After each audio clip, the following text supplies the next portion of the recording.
Hey, what's going on, guys? It's Thchicken here, and today I'm actually going to be talking about Kyrie Irving in this video. It's actually been a while since I've uploaded a video. I remember my last one was about the Kawhi Leonard trade, and obviously my predictions were completely wrong about that. As you see, he ended up going to the Toronto Raptors, but that's not what this video is about. This video is about Kyrie Irving. Um, he's an amazing ball handler. He's really flashy. He's a great finisher. He's a pretty good scorer. But that's it. That's my problem with him. That's pretty much all he can do. Like, basically, if you can tell from the title of the video, I'm going to be talking about Kyrie, in my opinion, is the most overrated player in the NBA.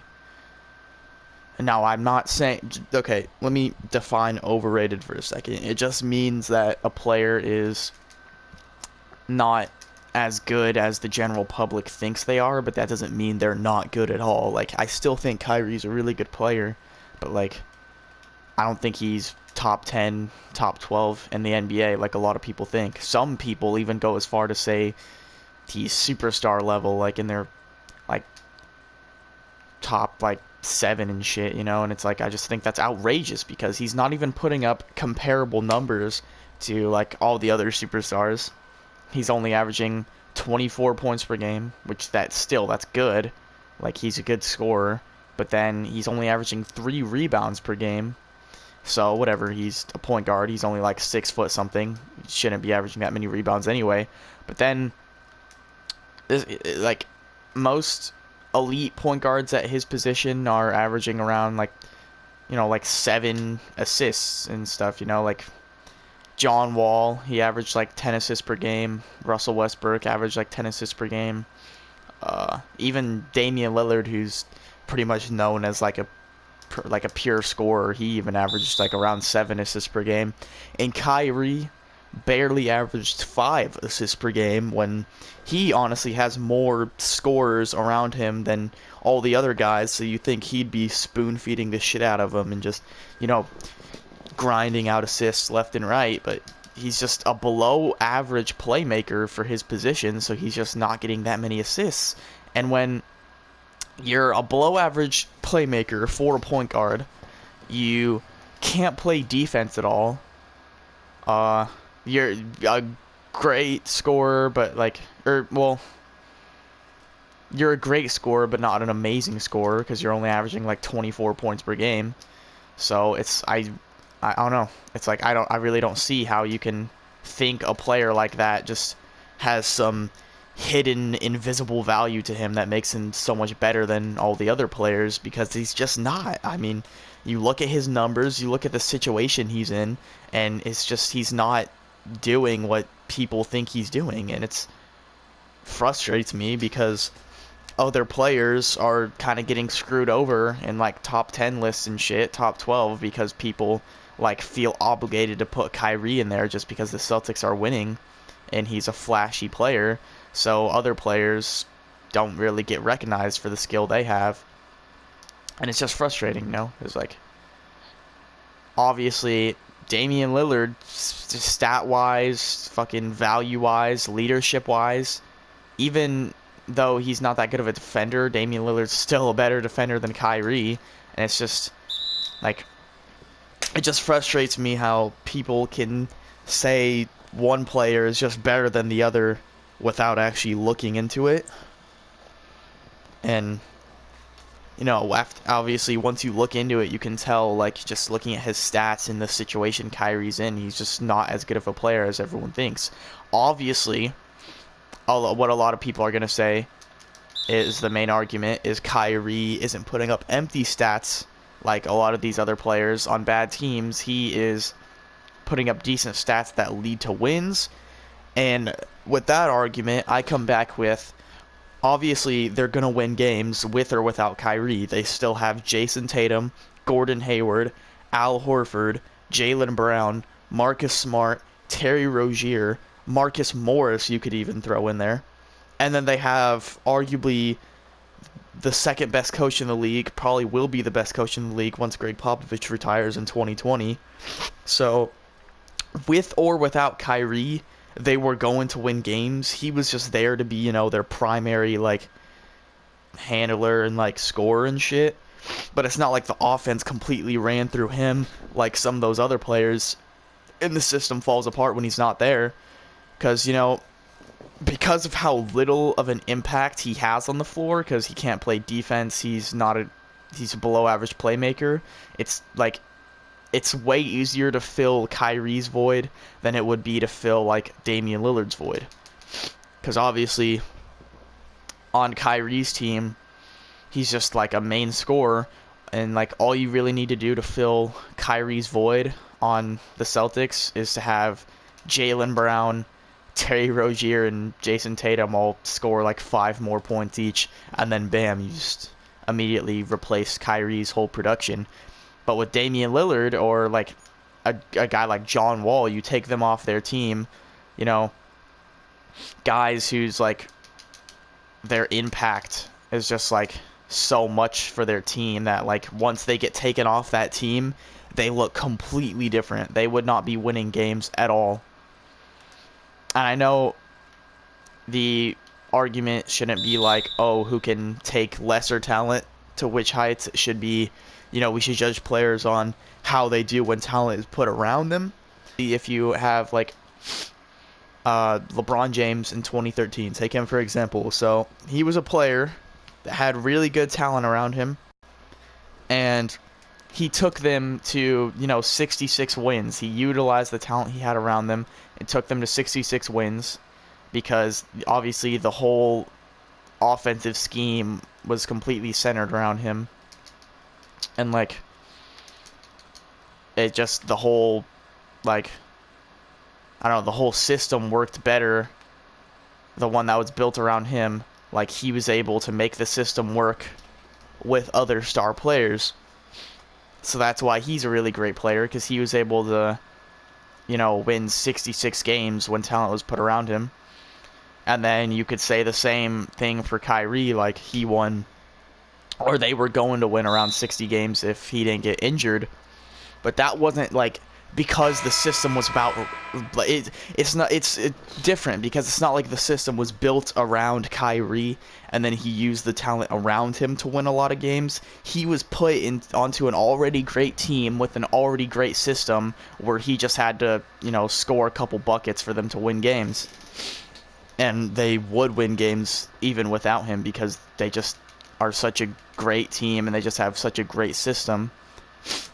So obviously some of the wins can be attributed to Kyrie, but nowhere near the amount that people think. And I think that's most of my points for this video. Obviously I should talk about, because I was on Instagram the other day, and then I know I commented about the whole Kyrie being overrated thing, because it's been something I've believed in for a while now. And this guy comments back, and he's like, okay, well, if you don't think Kyrie's a top 10 player in the league, name 10 players better than Kyrie. I bet you can't. And I easily did. So obviously, you know, you have your guys like LeBron, James Harden, Anthony Davis, Kevin Durant, Steph Curry, Russell Westbrook, Giannis, Chris Paul. That's 8 right there that you could immediately say is better than Kyrie without having to argue. And then there's even like 5 more players who just have a more diverse skill set and, you know, are like better two-way players and shit. I even forgot Kawhi Leonard, so that's another one. That's like 9 players right there that you could immediately say are better than Kyrie. And then obviously, you know, like, in my opinion, stupid fucking buzzer. In my opinion, Jimmy Butler is better than Kyrie Irving. Obviously, the Minnesota Timberwolves only won like 47 games, but obviously Jimmy Butler missed a portion of the season, and he just had so much more of an impact because of how diverse his skill set was compared to Kyrie, that his team just completely fell apart when he went out. And, you know, Kyrie's kept winning whenever he went out. And they were one game away from the finals without Kyrie. So I should just show you how easily his impact is filled by his teammates and stuff. So there's one. That's 10 already. That is better than Kyrie. Another player who I think is better than Kyrie is Paul George. Obviously, pretty much for the same reasons as Jimmy Butler. You know, Paul George is this great two-way player. He can score from almost anywhere on the floor. He only averaged like 1-2 less points than Kyrie.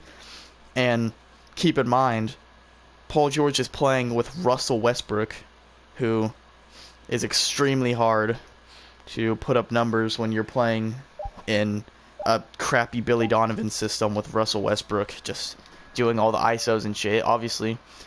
So Paul George is putting up pretty much the same numbers as Kyrie, and he's like 10 times better of a defender.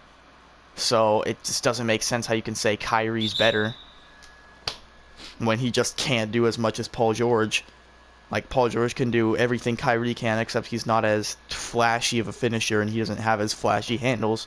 But that's just how skill looks to the naked eye. Like, when you actually watch basketball, like, and just, like, I don't know, look into the players' situations and their numbers and, you know, what they're doing for their teams, you can just tell that, you know, Paul George and Jimmy Butler are just better players than Kyrie Irving, and they're more valuable players than Kyrie Irving. And remember, I'm not bashing Kyrie at all. I'm not saying Kyrie's this terrible player. I think he's an amazing player. He's an all-star, you know, but I just don't think he's a superstar level player like a lot of people think he is. I don't think he's a top 10 player in the league like a lot of people think he is. And I think it's just, okay, excuse my fucking language, but I think it's fucking retarded when people think Kyrie Irving is a top 2-3 point guard in the NBA, because he's just not. Like, Chris Paul, Russell Westbrook, Steph Curry are all so much better than Kyrie Irving, just on every level, except for maybe scoring for Chris Paul. But other than that, all the other players can just do more than Kyrie ever could, and maybe ever will. I don't know. We'll have to see how he develops, because he's still, you know, a young player, obviously. And, see, I'm getting off track a little bit. Getting back to, players I think are better than Kyrie. John Wall. This one should just be easy for everyone. Like, everyone should know this, but for some reason, like, everyone sleeps on John Wall. I don't know why. But he is easily better than Kyrie. Obviously, John Wall's numbers were a little bit down this year with the whole injury. You know, he only played, like, what, 41 games? Like, he missed literally half the entire season. I know Kyrie missed a lot of the season too, but it was only like 15, 20 games or something. John Wall missed fucking like 40, 50 games. And, you know, a lot of his time playing was spent, like, trying to, you know, shake all the rust off, so his numbers were a little bit down. So you compare John Wall's full healthy season to Kyrie's almost full healthy season. I mean, he only missed like 15 games or something, so it's not like you can't fucking count Kyrie's season at all. So I'm just going to use Kyrie's 2017-18 stats and John Wall's 2016-17 stats. So in 2016-17, John Wall was completely insane. He was efficient. He was scoring from everywhere on the floor. He was athletic. People couldn't guard him. He was getting 10 assists per game, just completely spoon-feeding his teammates. You know, he was like the sole reason they were a 50-win team back then. Obviously, they weren't this year because he missed like 41 games, but when he was on the floor, they were a 50-win team. And he was just so important to their system because of how much he could do. He was an amazing defender. Don't even, like, start by fucking comparing the defense between those two players. It's obvious how much better of a defender John Wall is. So you have this amazing two-way player who is also an excellent playmaker, and you're telling me a flashy guy with good handles is better than him? It's just, no, he's just not. It's insane how people could even think that Kyrie is better than John Wall. And, you know, another player that you could make an argument, this one I'm not as sure about as the other players, but this one you could definitely make an argument about. You could definitely say Victor Oladipo is better than Kyrie. Obviously, their stats are pretty much the same, and Oladipo's, you know, numbers weren't translating into that many wins. I mean, they were still a 48-win team, though, and that was pretty much exclusively due to Victor Oladipo. I mean, you can attribute some of those wins to maybe, like, Domantas Sabonis. Definitely not Miles Turner, because he missed quite a few games. Nate McMillan was a pretty good head coach, but he's not one of those coaches that can just will a team to victory no matter who's on the roster. So it was definitely, Victor Oladipo was definitely the sole reason that they were almost a 50-win team. Obviously, you know, his numbers weren't like significantly better than Kyrie's, but he was still this amazing two-way player who could do everything Kyrie could do plus defense. So you have Kyrie's whole skill set plus more. That obviously makes him the better player. Like, I don't get how you could say that player A is better than player B when player B is doing all the same things as player A and more. It's just like the more diverse skill set, in my opinion, should make you the better player in most cases. In most cases, but there's some, you know, that wouldn't apply to. Like, obviously, Steph Curry doesn't have as diverse of a skill set as, you know, a lot of people, a lot of other great players in the NBA, but just because of how efficient he is and just how he can just score at will, and, you know, he's a pretty good playmaker, and obviously his defense is pretty bad, but he just has that impact on the floor that, like, even though the Warriors have like 4 other All-Stars, they just wouldn't be the same team without him, you know. And like, you can't say that about the Celtics. Like, they would still be honestly probably the favorite to come out of the East even without Kyrie. Maybe you could say Toronto, but, you know, it really depends. So yeah, Victor Oladipo. So that's 13 players I've named that are better than Kyrie Irving. Damian Lillard, I guess you could probably say. Maybe. I don't know. I'm not as sure about this one either. But obviously Damian Lillard averaged like 27 points per game, like 4-5 rebounds, I think. And then he averaged like 6-7 assists. So obviously right off the top, he beat Kyrie in every statistical category, pretty much. Like all the 3 main ones. I think Kyrie averaged more steals and was a bit more efficient from the 3-point line. But Dame was a better free throw shooter. I think Dame's true shooting percentage might have been a little bit higher. I'm not sure. I think Kyrie's might have been higher because Dame like took more shots, obviously, because he had to. That was just the situation Dame was in. If he didn't take like 25 shots a game, they would have lost. And, you know, he led that Blazers team as the heart and soul of the whole system. He led them to 49 wins, which is just amazing for, you know, like the system that he was in and like what he had to work with.